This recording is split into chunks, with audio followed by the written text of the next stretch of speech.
guys and gals? Nary here from Drake Wing Gaming. It's something Mountains Word of the Gaming Drag. Today I'm coming back at you to the Let's Play episode of Rain Check. So yeah, let's go ahead and jump right back in, shall we? Alarm chain, you were up, and let's go. Alright. There's a small display with several buttons on the side. Once you reach the top of those pipes, just press this red button. Once you reach the top of those pipes, just press this red button for me and aim it at the main building. He points towards the largest structure, partly concealed by electrical grids and cooling towers. Got it? Okay, sounds easy enough. I secure the device in my pocket and grip onto the pipe using both my arms, pulling myself up. As I climb, I coordinate my body, alternating my legs and arms while swaying my tail for balance. It's been a while since I last climbed anything, but fortunately my muscles still remember the motions effortlessly. The reduced friction on the pipe demands some adjustment, but I managed to ascend with relative ease. Not bad. Faster than I expected. Reaching the top of the pipe, it bends forward enough to create a small platform for me to rest on. With one paw gripping the pipe for support, I retrieve the device with the other and aimed at the building. I press the button, and as if on cue, a figure emerges off in the distance. Oh, shit! I quickly shuffled backwards, sliding back down the pipe. Did we get spotted? No, I don't think so. They were looking the other way. How many were there? Just one guy. They were off in the distance near the cooling towers. I hand the scanner back to Javier, who scrutinizes the tiny display. There's nothing. You sure you pressed the button? The red one, right? Absolutely. There's nothing at all. No new signals indicating activity anywhere. How strange. I would have expected something. Unless... The fox suddenly looks at me with a worried expression, sending a chill down my spine. Unless... I can only think of two explanations. Either they know we're here and are jamming my signals, or they're underground and I'm about to test one of those theories. He aims the device towards the power plant, but this time slightly below the pipes. The screen illuminates. Huh. Figures the signal's coming from underground. Is that normal? For a power plant? No. In any case, we should probably tell Rhou about this. Oh, that's right. What's taking Rhou so long? He said it'd be quick. Speaking of which, let's head back. Something must be wrong with the car if he's still not here. We make our way back to the car, but something feels off. Where's Rhou? Looks like something happened here recently. He points to the ground beside the car. There's large streaks in the gravel that seemingly lead nowhere. I stop and sniff the air, detecting Rhu's faint scent overpowered by a stronger odor. Do you smell that? It smells almost... gasoline and burnt rubber. Do you think something happened to Rhou? Maybe, but he was fixing the car earlier, so that would explain it. But it doesn't explain his disappearance. I don't think anything happened, but... Fuck it, let me try calling him. Wait, what about the proxy contact he gave me yesterday? I can try to contact him too. Sure. Javier's phone rings out, there's no answer. I encounter similar results when attempting to establish a connection to the proxy contact. Something's wrong with his phone. It's unresponsive.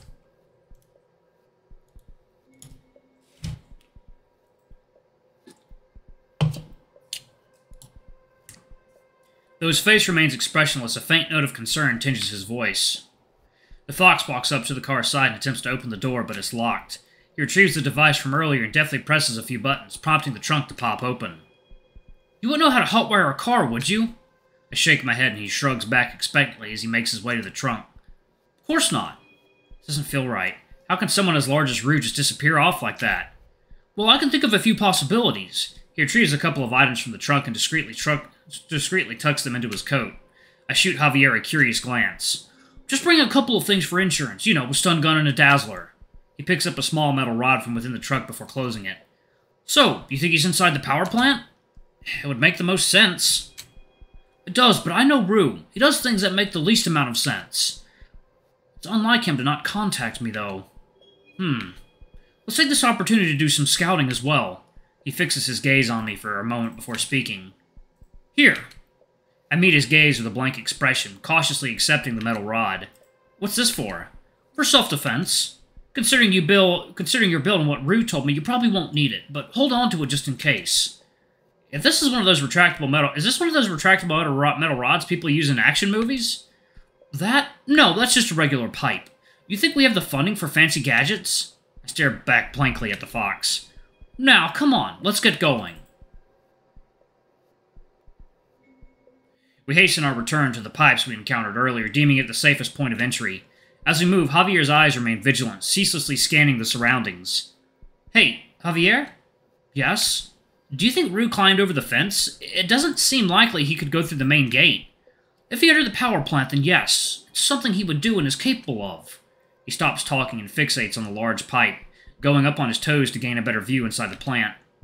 Is the coast clear? I need you to climb up first and pull me up. I step back and position myself toward the direction where I spotted the figure earlier. Okay, I think it's clear. I pushed the metal rod through the fence and on the other side before approaching the pipe. This time I managed to ascend with relative ease, reaching the top in half the time. Upon reaching the top, I confirm that the area is free of any immediate threat. I turn around and extend my arm downward for Javier. He leaps upwards, and I just manage to grasp his small black paw. It takes a bit of effort, but my upper body strength is enough to pull Javier as well. Thank God he's small. I doubt I could have done the same for Rhou. We both shimmy along the pipe until it dips, and then we descend quickly in a sliding motion. I walk over and retrieve the rod while Javier waves me over. He points to a small crevasse nestled between two sheds, sheltered by raised platforms overhead. I nod in response, taking his cue, and we proceed quietly, cautious about making too much noise on the gravel. So what's the plan?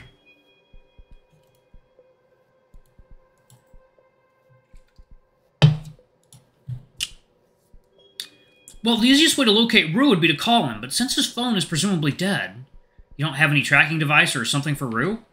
I do. That's what his phone is for. Anyway, we need access to the surveillance cameras, which means finding the security room. That's easier said than done. Actually, it just might be. Theodore, can I ask you for a favor? What is it? He hands me his bit flipper from earlier. Listen carefully. This square button jams a signal when aimed at cameras, and this triangle button saves a location. I only need you to find 3 cameras. For each one, jam it, and then save its location. Got it? I'm not so sure about this. I'm much bigger than you. I'm bound to get spotted. Didn't you say you wanted to help out? Besides, your night vision's much better than mine. He gives me a cheeky smirk and nods. I guess that makes sense. Perfect. Now go. I'll try to contact Rhou in the meantime. Turning around, I glance quickly around, then hug the side of the shed for cover. I crouch down and stealthily maneuver between containers and machinery, somewhat relieved to find nobody along the way. Good thing we came earlier. This would have been 10 times harder. Just as I'm about to turn a corner, I catch a glimpse of 2 large cameras positioned near the base of some overhead platforms across from a row of transformers. I do my best to line up the scanner from behind the corner and press the buttons in the prescribed order. Okay, just one more. With the cameras jammed, I swiftly make the turn and move beneath the platforms for cover, cautiously scanning my surroundings. I spot a clearing ahead, near a cooling tower. Perhaps it appears to be a suitable location for a camera. As I approach, I hear deep grunting sounds growing louder, and I take cover behind a transformer, being careful not to make contact, and peer toward the source of the noise. What the hell's going on? Despite the darkness, my grip tightens on the metal rod as I make out several figures relentlessly beating someone on the ground. Each of them carries some form of weapon, their swings merciless and brutal. Must be around 6 of them. They don't look like power plant workers. I squint my eyes, trying to discern the person being attacked, but their distance of at least several hundred feet makes it difficult to identify. Based on their spacing, it seems to be a larger individual. Wait, is that Rhou? Without hesitation, I turn around and quietly jog back, retracing my steps to find Javier. I arrive at Javier, practically out of breath, catching him off guard. Veil of Virga! I almost had a heart attack! You're lucky I didn't use my stun gun on you. My bad. So, are you being followed? No. Did you manage to scan 3 cameras? Shaking my head, I slump over and rest my arms on my knees. So what happened? Did you find Rhou? Yes, well, I mean, no. I saw someone. They were on the ground surrounded by at least 6 other people. They were getting beaten. I couldn't get a clear view, but they looked large, like Rhou. Fox tightly grips his arm, unsure of my words. This isn't a joke, right? I'm almost certain it's Rhou. We have to help him. Go lead the way. Let's see what we can do. I rush back to where I'd spotted the body, with Javier swiftly following behind me. It's like they're done with the assault. I gestured towards the motionless body lying on the ground in the distance, now that the attackers have left. It's dark, but I mean, it could be Rhou. Hey, so I didn't really expect this to take such a damn dark turn, okay? Even if it isn't, we have to check up on them. Just as I'm about to sprint over and aid Rhou, Javier holds me back. Wait, someone's coming! We both look back at the bodies of the person carrying what appears to be a bat comes back into view. I avert my gaze as they start swinging at the body. Talk about cruel. We need to do something. Fine, if I have to. You think you can carry Rhou out of here? I hesitate, suddenly realizing that responsibility falls on me. Hopefully he's still conscious, because I don't think I can carry him out of here. He might be too heavy for me. Then drag him. Okay, I guess I can do that. Great, now on the count of 3 we'll run in. If there's just one person, we could probably handle this. I'll distract the assailant while you get Rhou. Then we both make a break for it to the main gates. He points off in the distance to where the car is parked. Understood? I nod slowly, refocusing my attention on Rhou in the distance. What the hell did I get myself into? Okay, ready? 1, 2... What the hell are you two doing? Ah! We turn around to see Rhou appearing behind us, crouching down and peering over the corner to see what we're up to. Rhou? Where the hell were you? Long story, I'll explain after. Thank God you're okay. Why wouldn't I be? I thought that was you over there, and we were just about to rescue you. Amidst the commotion, I faintly hear Rhou chuckling as I point towards it, my face cringing from the onslaught I'm witnessing. Fun. Well, in that case, I think it's best to leave now. Wait, we're not going to help them? And why should we? We're not even supposed to be here, remember? But... I look to Rhou, hoping he'll have a different perspective on this. His eyes bounce between me and the victim in the distance. Give me a second. Where are you going now? To help. Rhou starts walking toward the attacker as Javier sighs heavily and shakes his head. There he goes again doing reckless shit. It's a miracle I'm still alive working with him. Wait, he's going in alone? We're not going to help him? He should have taken his rod. Should have taken this rod. I won't stop you if you want to help. I'm staying here. I look back and see Rhou slowly making his way over, the wolf's stature much larger than the attacker. The assailant halts and takes notice of Rhou as he draws near a mere feet away. They attempt to swing the bat at him, but he effortlessly catches it in his paw, twisting it out of their grasp and tossing it aside. In an instant, I flinch as the wolf throws a powerful punch straight at their face, sending them crashing to the ground. Holy shit! Javier scoffs beside me, shrugging nonchalantly. They'll live. Rhou motions for us to come over as he stands tall over the body on the ground. Coast is clear. I reluctantly follow Javier, scanning the surroundings, making sure no one else is around. Now that I'm closer, I note that the attacker to be some kind of raccoon, now knocked out cold. Just a couple feet away, there's a boar cradled in the fetal position, facing the ground and wearing a dark jacket. You guys thought this guy was me? You're joking. I nervously chuckle, realizing my mistake. He's right. They're closer to my height and look nothing like Rhou besides the color of the clothing. I guess I was mistaken. Quickly, search that thug. Let's see what we have here. Javier puts on a pair of gloves, crouches down, and retrieves his phone to carefully examine the unconscious attacker. Hey, are you awake? He stares at the beaten boar. No reply. What a fucking pain. As I take in the whole situation, I feel drops of rain hitting the side of my snout. It's starting to rain. A hushed comment catches Javier's attention. He looks at me with apathetic eyes. Good, hopefully the rain will help wash away our scent. Rhou rolls the boar over effortlessly, then turns to us with a concerned expression as he places an ear on their chest. I recoil in disgust upon seeing the boar's bruised and bloodied face.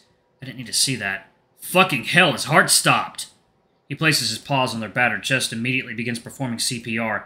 Feeling queasy from the sight, I decide to look away. For several awkward moments of silence, the wolf is the first to speak up. Javier, stun gun. Yeah, I'm on it. The fox paces over, takes out his stun gun, and passes it to Rhou. The wolf proceeds to tear open the boar's clothing with his fangs before glancing up at the sky. Rhou spreads out his coat, providing shelter for the boar from the increasingly intense rain. Is this really a good idea to be doing this in the middle of... Hey, there's people here! Get them! I turn towards the voices, and my eyes wide as I spot two tall figures dressed in black, slowly advancing towards us from the cooling tower, each brandishing a knife. My legs freeze and a heavy knot forms in my stomach, inducing a wave of nausea. Guys, we got company! Stall them, I'm occupied with CPR here. Fuck!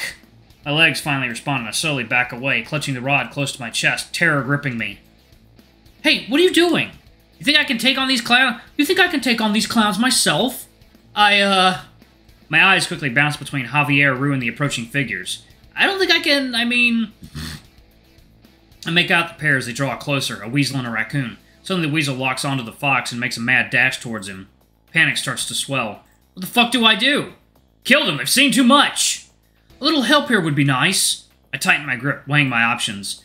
Fuck it, it's not like this is the first time I've done something like this. The weasel jumps towards Javier while the other larger figure focuses on me. Rhou, you better hurry the fuck up! Suddenly the thug lunges at me with a knife, but I manage to dodge it in time with a quick backstep. I close my eyes, tightening my grip on the metal shaft. With all my strength, I swing the rod downward. Ah! The thug cries out in pain, dropping the knife. It reacts swiftly as a punch hurtles directly toward my face.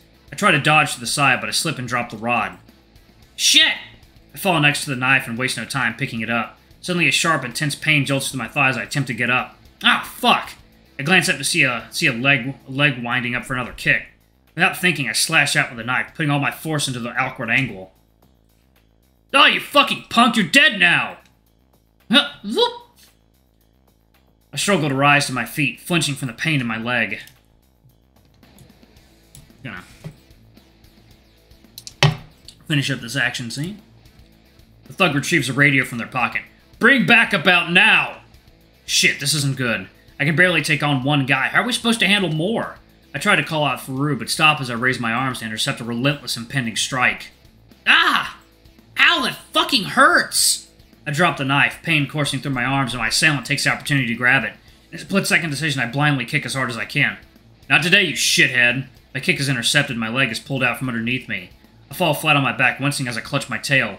All the air leaves my chest from the sudden impact, leaving me winded. As my attacker looms over me, preparing for the final blow, I try to yell for help, but I can't catch my breath. This is it. I'm gonna die, aren't I? Get fucked! Is that Javier? What is he... A sudden blinding fiery light engulfs the sky, causing my vision to be overwhelmed by a bright white. An ear-piercing ringing fills my ears, and the world around me seems to spin. Instinctively, I shut my eyes, but the afterimages of neon colors only increase my disorientation. Am I dead? Did lightning strike? What just happened? The ringing becomes unbearable, and my thoughts become incomprehensible in the chaos. Alright, I'm actually going to pause it right there. Thank you all so much for watching. Don't forget to like, comment, subscribe, ring that notification bell, and check out our Patreon if you can. It always helps. Alrighty, I love you all, and I'll see you on the next video. Bye-bye!